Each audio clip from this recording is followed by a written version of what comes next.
Hi mga kami. So, tapos na po ako maglinis. Ito na po yung forma ng bahay. So, ayan, malinis na po siya.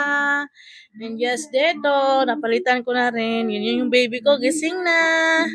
Gising na kayong baby at nanood na siya ng TV. Ayan na mga kami. Napalitan ko na ng bedsheet yung higaan namin. So, dito naman, aayusin ko na naman mga kami. Dami ko talagang ginagawa dito sa bahay. Maghuhugas. So, makikita nyo yun, Miko, sobrang kalat talaga. Good morning, good morning.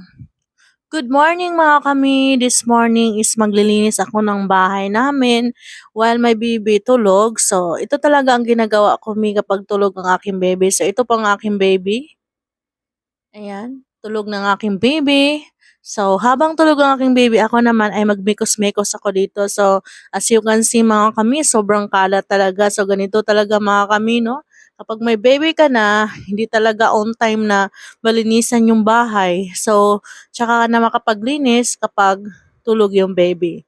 So, ayan yung baby ko, gumagalaw-galaw na siya. Hindi pa nga ako nakapagsimula mga kami. Ayan.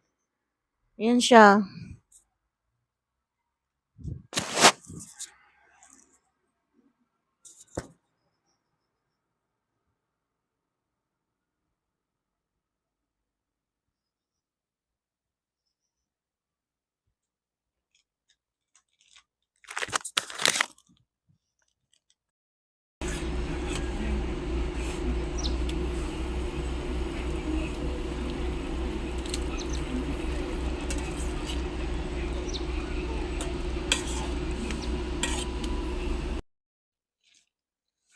Eto na nga mga kami, magtutupi ako ng kumot.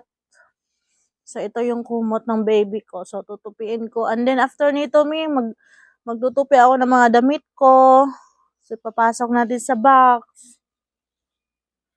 Tapos, yung baby ko doon, panay galaw. Ayun siya, oh. Doon ko muna siya nilapag. Kasi, dito, hindi pa siya nalinisan.